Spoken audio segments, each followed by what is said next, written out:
Well, he's kind of not wrong. Hey everyone, it's QuickyBaby and welcome back to World of Tanks. It's always weird to play with a QuickyBaby commander. In fact, I'm not going to be able to get through this video. I'm going to have to mute myself and do all of the commentary myself.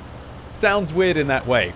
Anyway, firstly, at the start of this video, I want to say a massive thank you to everyone for your thousands of comments on yesterday's video about my opinion that wargaming will be killing the future of World of Tanks. Thank you so much to you for all of your feedback. I've tried to read through as many of the comments as possible, and it's really lovely to see you all getting behind the video.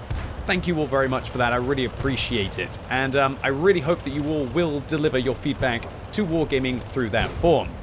Now, in other words, or other news, today, for the second time in March, I'm going to get a new experience record in World of Tanks. Although, I'm going to be honest, it's not really the record that I wanted. This is the Churchill 3, and the Churchill 3 has a higher experience multiplier than any other vehicle inside the game. So, unfortunately, the experience record that I'm going to achieve, I'm going to be joining the multitudes of players who have the Churchill 3 as their experience record on their account. The Churchill 3, for some reason, just seems to get an extra 50% experience compared to all other vehicles. And so whenever you have a good game in this vehicle, you kind of have to take a third of the experience off to get what you would have got if you were playing in a different tank. So I was kind of a little bit sad as this battle went on, because it started to dawn on me, oh dear, I'm kind of going to be replacing a record that I just got this month and I posted up on YouTube in the Lanson.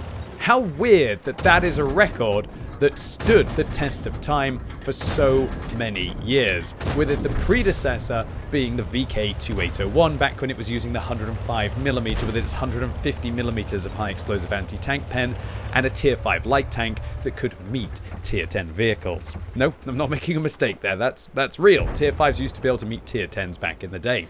The Churchill 3 on the other hand, it's a tier 5 tank these days that has all of the statistics that you need to get huge experience games. It's got a great damage per minute, 1,968. When you combine that with a gun rammer and vents, your rate of fire in this vehicle, it is sub 2 seconds. And so when you're hitting for 75 damage, the amount of crits that you deal to your opponents is staggering. You quite often get fires, ammo racks, crew knockouts, and quite often people at low tier, they might not even be using consumables, let alone kind of like prioritizing which modules they want to repair to deal with the Churchill. Another thing that's absolutely filthy about this vehicle is while the standard pen is an unimpressive 110 for tier 5, the premium pen is 180. So do you just want to have about 65% extra pen? Well, load the gold. It's going to cost you a pretty penny, but as this is a premium tank, it's still going to make it. I wonder how many Churchills are going to be sold after this video today, with people going out and trying to get experience records for themselves. I tell you what, it isn't too hard to do, really. Obviously with that 50% extra bonus. So the Churchill 3 really should be in the British tech tree, but it's actually been in the game for longer than the Brits have. The Brits went into the game towards the end of 2012 in a Halloween patch, which was also the same patch, I believe, that they added physics into World of Tanks. Arguably the greatest patch in World of Tanks history, I would say. The Churchill 3 has been in the game pretty much since the beginning, and the reason why it's inside the Soviet tech tree is because I guess it's an iconic tank, and Wargaming thought it'd be cool to have it inside the game, and I guess it's kind of justifiable, I guess from a Lend-Lease kind of perspective. Did the Brits give Churchills to the Soviet Union? Possibly. Oh dear, that Valentine's not had a good day. That's a very rare ammo rack. For some reason, it only seems to happen at low tiers. Does anyone know why those exceptional ammo racks with the noise and the sound and the way that the flames go up only happen at low tiers? Maybe it's only happens when a tank has a certain amount of shells in the vehicle, and obviously towards the low tiers, tanks carry a lot of shells. Maybe that's what it is. I'm just theory crafting here. If somebody knows for sure, or if anyone from Wargaming who knows, please let me know in the comments down below. And I'm a bit sad that we don't have ammo racks like that towards the high tier. With a vehicle like this, it's just about getting the rounds at the target. Not so much about accuracy. Of course, when you've managed to finally get them locked down, then it truly is about managing to pick them up. And wow, look at this thing. It's like, it hasn't even got that much bloom. Its bloom after firing is 4, which is not great. You can't really use vertical stabilizers on this tank. You might be able to use a rotation device, but I can't imagine not using Vent's gun rammer to be able to improve the damage per minute of this vehicle, and I really can't imagine playing this thing without a turbo. And that's because its top speed limit is 28 kilometers an hour. It's actually very slow, but even worse, its power to weight ratio, as we're going to see, is horrendous. Its power to weight ratio is sub 10 base, and so that means that for when you want to try and plow your way up slopes, yes, this tank is just too slow to really get the job done. And considering that the enemy team are contesting my cap circle, or at least I thought they were going to do very soon, the turbo is pretty much going to be one of the only things that allow me to get back to be able to protect.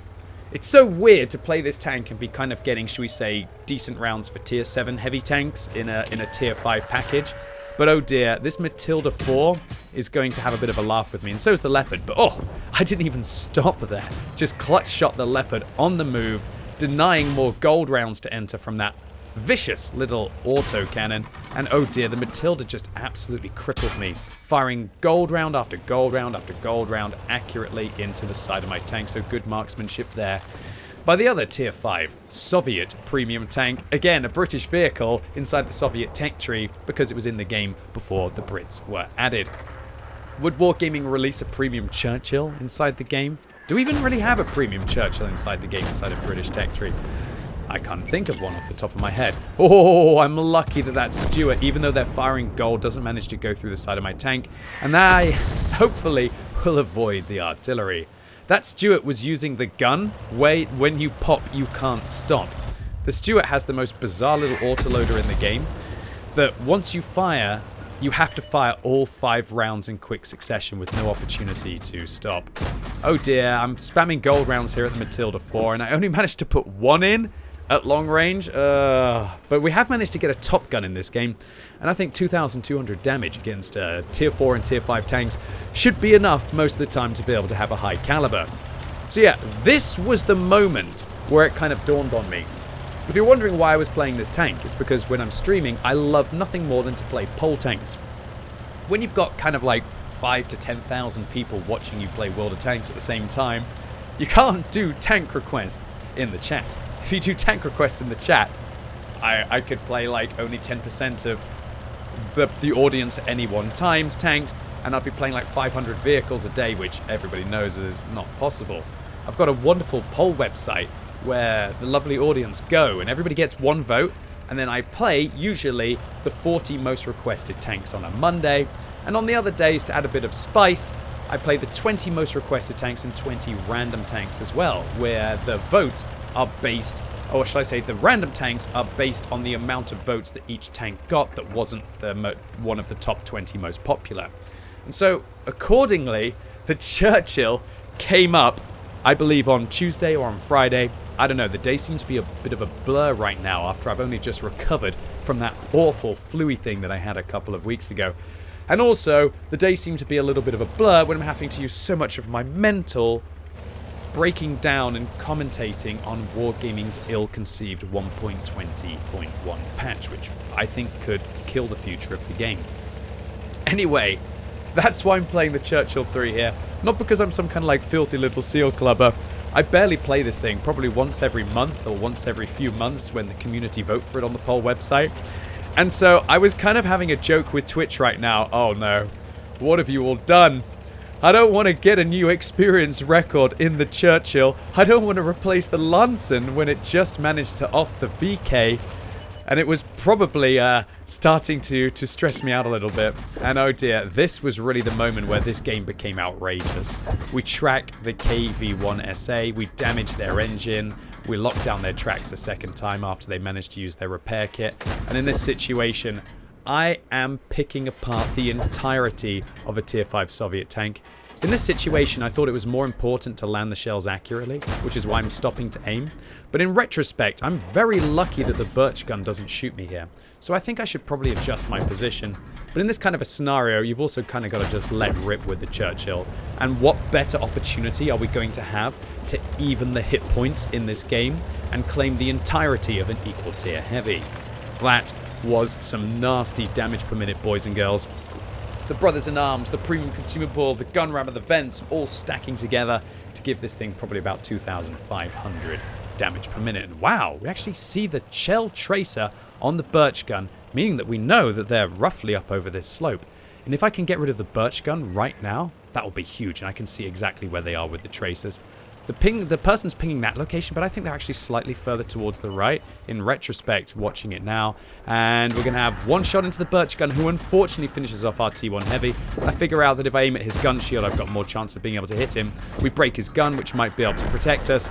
And oh dear, the T6 Medium finishes off the Birch Gun. You can't really blame him because he might be thinking the Birch Gun is about to finish off him in this scenario. But unfortunately for me, that means that we get stuck on 7 kills, and I believe you can get Radley Walters medals at tier 5 for shooting tier 4 tanks. I think it's only tier 3 tanks that don't count towards medals like Radley Walters medal, or I believe the Rezene Heroes medal, which is for 14 kills, one that I've never been able to achieve because I'm still stuck on 12 kills in my E25. So I'm asking my team, where is the Matilda? Do you think a 0 maybe? ELT says, I don't know, try cap. Well, mate, I'm not sure he's going to be in the cap, but I understand what you're suggesting. If we force him into the cap, then we force him back to come and defend against us. And that's usually going to be the most sensible option in a game like this. We have 3 minutes and 30 seconds to try and find the Matilda 4 and to reclaim that Radley Walters medal for the Churchill 3. Boy, what a game of World of Tanks this was. Already up to 3,200 damage. I'd consider that to be a good game for a tier 9, an acceptable game for a tier 10. But when you're in a tier 5 that has an outrageously broken experience multiplier than the Churchill, yeah, I think this is going to get a little bit spicy. I was still sweating at this moment, thinking, you know, if we lose, I probably won't get the amount of experience that we need, and it's still not going to be a record. But it's not like me to want to throw a game of World of Tanks. One thing that's interesting here is I think both of those vehicles are firing high explosive rounds at each other, and I was very happy that the Matilda 4 was firing HE. And then it dawned on me, the Matilda 4 is probably starting to run low on ammo, because that vehicle, I think it can only carry about 40 or 50 rounds of ammunition. And we saw earlier that they had a lot of gold that they were definitely dumping on me.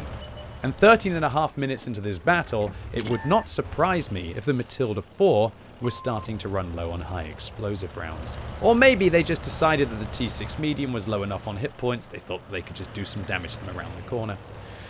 So, I tell the T6 Medium that I will push with them.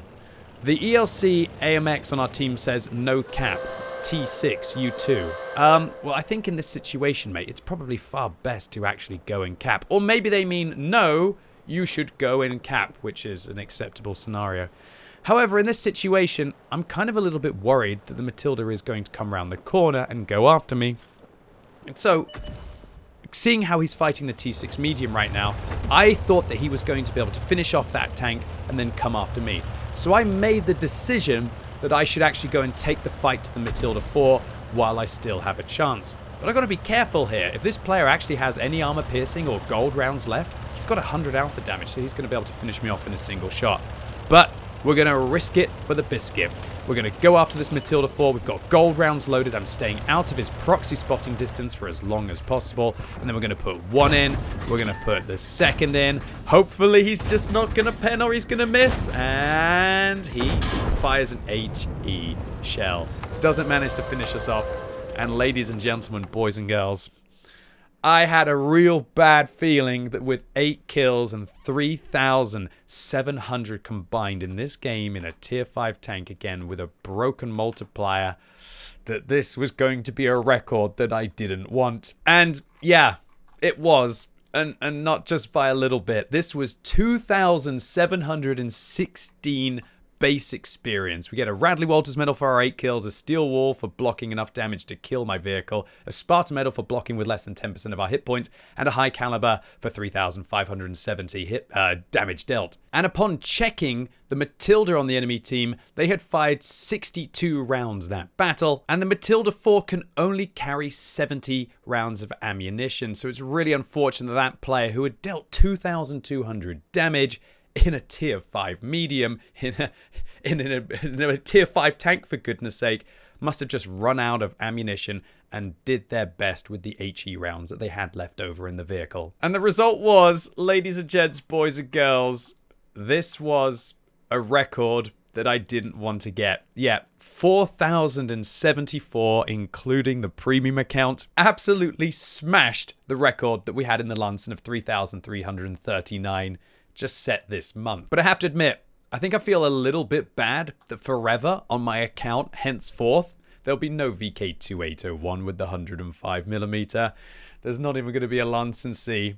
There will be a Churchill game that I never think I will ever be able to top in the next 30, 40, 50 years of my life. Anyway, ladies and gents, boys and girls, March 2023, the month where QuickyBaby got 2 new experience records on my account. I'm glad I did it in the Lansen first and not just the Churchill. Not only was it extra YouTube content, but at least I proved to myself that I can do it in a tank that doesn't have a broken experience requirement. So I still feel like the one in my heart is the Lansen. Anyway, really hope you enjoyed this video today. If you did, give the video a thumbs up. If you hated it, give it a thumbs down. And if you're watching this video as it goes live on Sunday, it's time for the World of Tanks Tech Tree Showcase, live on twitch.tv/QuickyBaby. And this week, a British man will play British medium tanks, with the Centurion Action 10 receiving a remarkable buff. So I'm really looking forward to getting some gameplay in that tank to let you know whether it's the new best tier 10 medium. Sounds a bit weird saying that about a Centurion, right? Anyway, really looking forward to seeing you all live right now on twitch.tv/QuickyBaby. And as always, thank you so much for watching. You've been epic, and hopefully I'll see you soon.